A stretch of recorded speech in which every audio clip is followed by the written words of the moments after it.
Un match contre Clermont n'est jamais facile à préparer, sinon ça se saurait. Toutes les équipes seraient contentes de jouer Clermont. Donc c'est la tâche qui nous attend. On sait que Clermont sort aussi d'une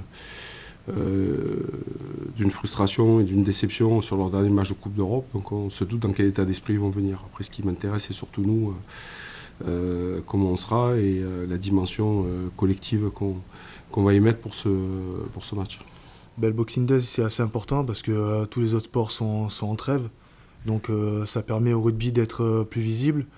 Et puis c'est toujours important de gagner les matchs pour la fin d'année et recommencer une bonne saison, une bonne entame l'année prochaine. Certainement. Après, c'est vrai que dans cette période de Noël, tous les ans, il y a toujours des beaux matchs. C'est ce qui permet aussi de rester mobilisé dans les périodes de fêtes comme ça. Et je pense que voilà, il vaut mieux avoir des gros chocs, en tout cas, à ces moments-là, parce que pour rester vraiment focus et vraiment pas se relâcher aujourd'hui ce match contre Clermont, c'est sûr que ça va être un choc. Et voilà, je pense qu'il sera pas mal suivi, pas mal regardé. Donc vraiment le cœur de faire un gros match. Je pense qu'il y aura pas mal de gens derrière la télé. Ouais, Clermont capable d'en mettre 50 à Bristol à l'extérieur, capable de prendre un point de bonus offensif au bout de 20 minutes contre le Munster. Donc voilà, même si le résultat n'est pas au bout, Clermont, on reste Clermont. Et pour connaître un peu l'état d'esprit de cette équipe, connaître un peu l'entraîneur, passer 2 fois à côté de week-ends d'affilée, c'est pas des choses qui sont dans leur habitude. Donc c'est pour ça que nous, on doit être focus sur ce match et qu'on a très vite basculé parce que c'est déjà un gros rendez-vous de la saison.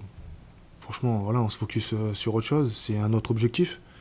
Surtout que Clermont, là, ils sont 6e, nous on est 4e, donc il va falloir faire une bonne entame de match et pouvoir faire un beau match pour gagner et surtout rester au classement, voilà, c'est l'objectif. Bon, soit on voit la deuxième ligne de l'ASM qui est un petit peu en difficulté, soit on voit tout le reste de leur effectif qui est quand même assez pléthorique. Donc aujourd'hui, ils ont un gros squad, je m'inquiète absolument pas pour eux, avec des joueurs polyvalents. Donc voilà, sincèrement, je me fais absolument pas de soucis pour Clermont pour répondre présent sur ce match et à tous les postes. Il n'y a rien à appréhender du tout, on connaît la qualité de Clermont. Ce qui m'intéresse, c'est nous, le comportement qu'on va être capable de mettre pendant 80 minutes et surtout de maintenir un certain niveau d'intensité et d'exigence individuelle et collective sur 80 minutes contre Clermont. Clairement, si Clermont veulent mettre la disquette, ils la mettent. Donc il va falloir se faire très gaffe, c'est une équipe qui joue, qui est très joueuse et que s'ils veulent vraiment venir ici pour faire un très très gros match, ils vont le faire. Donc il va falloir se préparer et être fort sur les fondamentaux.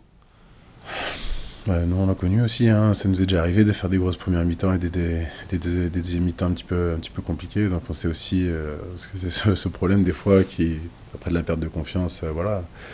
Aujourd'hui, on aimerait bien prendre l'ascendant dès la première mi-temps par contre, donc voilà, on va pas laisser clairement mettre 30 points comme ils ont fait les 2 premiers matchs. En tout cas, on va tout faire pour pas que ça arrive et voilà, essayer de nous être constants sur 80 minutes et c'est tout.